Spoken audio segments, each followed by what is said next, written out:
स्वागत है आपका और एक नए वीडियो में और एक नए टॉपिक के साथ। रिजवान अहमद ने तो डिबेट के नाम पर रोस्ट मार दिया बुल्ले का।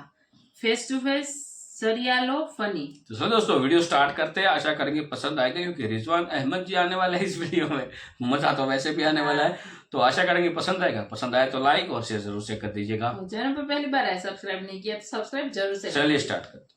क्षितिज देखने वाले मेरे सभी दोस्तों को हेलो नमस्ते जय हिंद और जय राम जी की। दोस्तों जब भी यूनिफॉर्म सिविल कोड की बात आती है तब एक चीज हमेशा हर किसी की जबान पर होती है कि अगर हम सब एक देश में रहते हैं तो सभी के लिए अलग अलग रूल आखिर क्यों और कब तक। अपने हर नागरिक के लिए एक समान रूल एक समान लॉ लाने के लिए सरकार अगर यूनिफॉर्म सिविल कोड की बात करती है तो सबसे ज्यादा मिर्ची एक कौम को लगती है, सबसे ज्यादा दुख सबसे ज्यादा हाय तौबा एक कौम ही मचाती है। आज डिबेट में भी कुछ यही हो रहा था, पर अफसोस डिबेट में मौजूद थे डॉक्टर रिजवान अहमद। डॉक्टर रिजवान अहमद वैसे भी बदनाम हैं इन लोगों की बुरी तरह से फजीहत करने के लिए। आज की डिबेट में भी कुछ यही हुआ। एक बार डॉक्टर रिजवान अहमद ने जब इन लोगों की टांग खींचना शुरू की, इन लोगों की लताड़ लगानी शुरू की तो बंदा भागता ही नजर आया। क्या कुछ हुआ डिबेट में, चलिए देखते हैं। हम यूसीसी की बात करते हैं तो इसलिए वहां पे हो जाता है कि भैया ये हमारे धर्म से जुड़ी बात है। और आज भी हमने देखा समाजवादी पार्टी के MP honourable member of parliament संसद में खड़े होके जिनका एसटी हसन कह रहे हैं देखो भाई धर्म से ऊपर होगा तो हम नहीं मानेंगे। संसद में खड़े होके कह रहे हैं। देखिए इनके कहने ना कहने से हम नहीं मानेंगे इसकी कोई अहमियत नहीं है। अभी आपने 370 का जिक्र किया, 370 एक अलग बात है। नरेंद्र मोदी वो लीडर हैं जिन्होंने नोटबंदी का रिस्क लिया। नरेंद्र मोदी वो लीडर हैं जिन्होंने अपने कोर वोट बैंक जीएसटी लाकर रिस्क लिया। याद करिए कितना विरोध हुआ था, सब हुआ था, नरेंद्र मोदी ने सुनी। तो पहले आपको नरेंद्र मोदी के फैसलों का विरोध करने से पहले ये सोच लेना चाहिए कि उस आदमी ने, उस नेता ने, उस लीडर ने अपने कोर वोट बैंक तक को रिस्क किया है नीति के सामने। तो वो आपकी कितनी सुनेगा नहीं सुनेगा ये आपको खुद पता है। डिबेट में बैठ के भले आप कुछ बोलते रहें। अभी सब कहते हैं ऐश्वर्या भाई हमारे मजहब की बात है। अगर मजहब की बात है तो भैया शरीयत की आड़ में गुंडागर्दी ना करो तो तुम्हारी महिलाएं सुप्रीम कोर्ट हाई कोर्ट जाएंगी नहीं, तो कम से कम तुमको शरीयत की पैरवी करने में आसानी होगी। तलाक बिद्दत के लिए कहा गया था कि मुसलमान शौहरों को जेल भेजने का मंसूबा है। हैदराबाद के नेता ने भी बोला था। अब यहां पर जो भी लोग शरीयत के पक्ष में बात करेंगे या ट्रिपल तलाक के दौरान ट्रिपल तलाक के लिए पक्ष में बात कर रहे थे, उनसे यह पूछिए कि नरेंद्र मोदी की सरकार ने पिछले 2 साल में कितने मुसलमानों को ट्रिपल तलाक के कानून की आड़ में जेल भेजा। उनके पास एक नाम भी नहीं होगा। तो इन लोगों को सिर्फ कौम को डराने का काम है। अल्लाह के कुरान के शरीयत के नाम पर होगा इस देश में वही जो नरेंद्र मोदी चाहेगा, जो सरकार चाहेगी। मैं आपसे पूछ रहा हूं अतीकुर रहमान जी, इज इट गुड? ये देश के लिए अच्छा नहीं है क्या? जो कपूर के लिए गलत है वो खान के लिए सही कैसे? जो खान के लिए गलत है वो कपूर के लिए सही कैसे? ऐश्वर्या जी आपने बिल्कुल सही सवाल पूछा है कि कपूर और खान में कोई फर्क नहीं होना चाहिए, लेकिन यहाँ तो उत्तराखंड के यूसीसी में फर्क हो रहा है ना। प्लीज बताइए कैसे? यहाँ पर खान एक से ज्यादा शादी कर रहा है जिसको आप अवैध मान रहे हैं, जो कि कॉन्ट्रैक्ट के अंदर हो रहा है, और जो कपूर है उसको पूरी तरह से लिव इन रिलेशनशिप रहने में कहा जा रहा है, लेकिन रजिस्टर्ड करा दें, उसके अंदर कोई ज्यादा कॉन्ट्रैक्ट नहीं होगा। कोई महिलाओं का अधिकार सुरक्षित कहां पर है? यहां पर है कॉन्ट्रैक्ट मैरिज के अंदर या लिव इन के अंदर? ये मुझे कोई समझा दे तो बहुत अच्छी बात हो। दूसरा इंपॉर्टेंट पॉइंट ये है कि अगर मोदी पार्लियामेंट के अंदर इस चीज को लाते हैं। ऐश्वर्या जी मुझे सुन पाए? बोलिए बाबुलंद बोलिए। यस, पार्लियामेंट में अगर मोदी जी ये लाए होते तो हम अवश्य मानते कि मोदी जी ने बहुत हिम्मत का काम किया है, लेकिन मोदी जी तो अपनी जिम्मेदारी से भटक कर उत्तराखंड में यूसीसी ला रहे हैं। तो यूनिफॉर्म कहां रहा भाई? स्टेट के अंदर यूसीसी आ रहा है, कल राजस्थान में आएगा, गोवा में एक अलग है, महाराष्ट्र में एक अलग होगा, किसी और स्टेट में अलग होगा। तो यूनिफॉर्म तो नहीं रहा ना भाई। मोदी जी तो यहां पर बिल्कुल गोलगप्पा हो गए। कहां गया 56 इंच? पार्लियामेंट में अगर लाए होते हम तो मान लेते अपनी बात पूरी कर लीजिए। हिम्मत को कौम किया है, यहां पर हिम्मत नहीं है, ये बुजदिली है। अगर पूरे देश में एक साथ ले आए होते तो बोला बिना टेस्ट करे ले आए। विजय जी ने जो पॉइंट में कहा, डॉक्टर साहब विजय जी को लाई सरवर जी की जगह, अतीकुर रहमान भाई जो आप कह रहे हैं अतीक भाई कि पूरे मतलब एक साथ ले आते पार्लियामेंट में हो जाता। अगर एक साथ ले आते तो रिजवान साहब आप यहीं बैठे होते और आप कह रहे होते भाई 140 करोड़ का देश है ऐश्वर्या, क्या एक जगह करके टेस्ट नहीं कर सकते थे?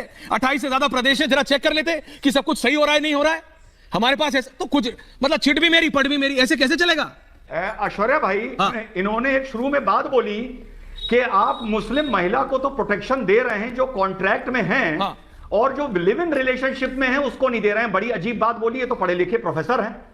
अरे साहब, जो लिव इन रिलेशनशिप में है वो 18 साल से ऊपर है, वो अपना एक फैसला कर रही है, लेकिन क्या शरीयत इस बात की इजाजत देता है कि एक महिला का शौहर आकर उसको बताए कि तुम जिस कमरे में सो रही हो कल से यहां पर आकर दूसरी रहेगी, तुम इस कमरे के बाहर जाओ? क्या मुसलमान शौहर दूसरी शादी करने से पहले पहली बीवी की इजाजत लेता है? क्या शरीयत में ये इजाजत और मर्जी पहली बीवी की है या नहीं है? अरे जो लिव इन रिलेशनशिप में है वो अपनी मर्जी से एज एन अडल्ट ये फैसला कर रही है। बकवास, व्हाट इज बकवास इन दिस? प्लीज टेल चलाएंगे तो आप ही का स्टेटस डाउन होगा। नहीं, relax. Don't get personal. Atiqur Rahman ji, आप सब पढ़े लिखे लोग हैं। देखिए, पहली बात, एक second, back on topic. Atiqur Rahman ji, आप उन किसी की सोच को घटिया या बकवास सुन लीजिए प्लीज। अतीकुर रहमान जी, मैं अभी भी ये कह रहा हूं, किसी की सोच को बकवास कहने से रियलिटी नहीं चेंज हो जाती।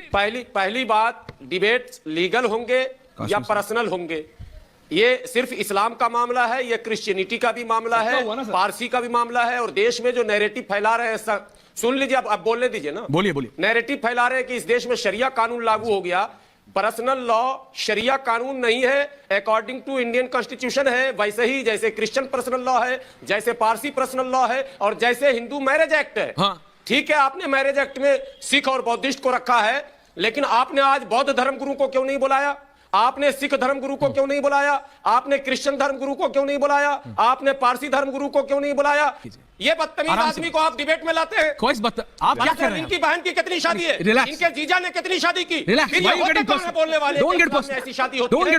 डिबेट डील हो जाती है। सरवर साहब, एक सेकंड, सरवर साहब, आप उन लोगों में से हैं जो सभ्य रहते हैं। प्लीज डोंट असभ्य वाली बातें। रिजवान अहमद ने आग लगा दी, बहुत ज्यादा करते हो, अच्छी बात नहीं है। प्लीज समझिए मेरी मां चार है क्या? क्या बोल रहे हैं आप? प्लीज एवरीवन ऑफ बेचारे स्टार्टिंग में बहुत होशियार बन रहे थे, बहुत शाणे बन रहे थे कि मोदी में हिम्मत नहीं है, मोदी में फलाना, मोदी में डिमका, ये एक्ट यहाँ काम नहीं करेगा, ये एक्ट वहाँ काम नहीं करेगा, एटसेट्रा एटसेट्रा। एक बार जब रिजवान अहमद ने बोलना शुरू किया तो बेचारों की हवा ही निकल गई। इन बेचारों में रिजवान अहमद ने ऐसी चाबी भरी कि ये बौखला गए, ये पगला गए। और वैसे भी हिंदुओं को नहीं बुलाया गया, सिखों को नहीं बुलाया गया, बौद्धों को नहीं बुलाया गया, क्योंकि हम लोगों को कॉन्स्टिट्यूशन से कोई भी दिक्कत नहीं है। हम लोगों को एक शादी करने में कोई भी दिक्कत नहीं है। हम लोग एक शादी से भी खुश हैं, लिव इन रिलेशनशिप में रहने के बाद भी खुश हैं। अगर कोई दुखी है तो वो हो तुम, और वो इस डिबेट में साफ साफ देखा जा सकता था। बाकी आप इस बारे में क्या सोचते हैं, कमेंट कर जरूर बताएं।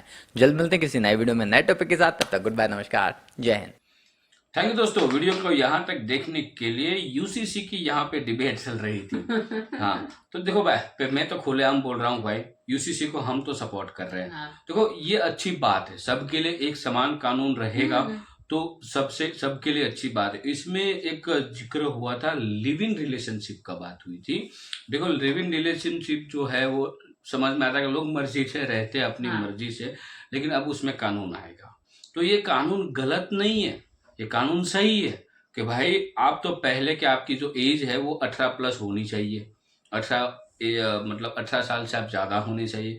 दूसरा ये है कि दोनों में से कोई मैरिड नहीं होना चाहिए, ठीक है। तो ये इसमें गलत क्या है? ये सही तो है। देखो, किसी का घर उजड़ने से पहले ये सब कुछ हो जाए तो अच्छी बात है ना भाई।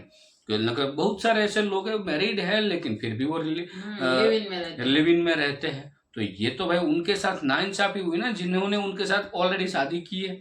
तो ये इंसाफ की बात है। और देखो, ये एक ही मुद्दा है, बाकी उसके अलावा भी बहुत सारे ऐसे कानून आने वाले हैं यूसीसी में, जो इसमें जिक्र हुआ, इसलिए मैं बात को दोहरा रहा हूँ। तो ये अच्छी बात है, यूसीसी आना चाहिए। मतलब इन शॉर्ट, एक देश एक कानून, मतलब एक ही कानून उत्तराखंड में हो गया है, जो भी हो सबके लिए एक ही कानून लागू करना हो। उत्तराखंड में कर दिया। देखो, पहले तो था कि भाई एक ही साथ पूरे देश में हो जाए, लेकिन ये विरोध पक्ष का काम है विरोध करना, तो उस हिसाब से अब मेरे को लग रहा है धीरे धीरे करके स्टेट वाइड स्टार्ट कर दिया है, ताकि धीरे धीरे करके तकलीफ ना हो। और अभी महाराष्ट्र ने भी मांग की है कि हमें भी यूसीसी बिल्कुल बोलते हैं ना भाई, धीरे धीरे लगाओ ताकि मारो, ताकि तकलीफ बहुत ना हो। एक साल पड़ेगा ना तो फिर बहुत तो ज्यादा तकलीफ होगी। तो अब धीरे धीरे होगा, लेकिन होगा। तो वो भी स्टार्टिंग में हुआ था ना, जो रिजवान साहब ने बताया था कि मोदी जी ने इतना बड़ा रिस्क लिया नोटबंदी का, वोटिंग उसके जो वोटर थे उसका भी उसको टेंशन होगा ना, फिर भी उसने रिस्क लिया। तो फिर आप क्या तो फिर आप लोग तो क्या भाई आप समझते क्या हो भाई, ये हाँ। सरकार ये 370 वाली जो बात थी उसमें भी यही था कि भाई वोटर का क्या करेंगे, हमें 370, तो उनमें भी रिस्क लिया, फिर भी उसके पक्ष में ही सब कुछ हुआ। तो भाई ये मोदी जी है जो बोलते हैं ना ये करना है तो वो करेंगे। उसके मैनिफेस्टो में थे कि यूसीसी हाँ, इस तरह से कान पकड़ने को बोला था, आपने नहीं पकड़ा तो इस तरह से पकड़ा, लेकिन है तो सब कुछ सेम ही। तो ये तो होगा। यूसीसी 110% सभी स्टेट में आएगा, बट थोड़ा टाइम लगेगा, धीरे धीरे आए तो अच्छा है। बिल्कुल, और आए तो अच्छा है, उसमें कोई बुरी, देखो कानून होना चाहिए और पूरे स्ट्रॉन्ग कानून होना चाहिए।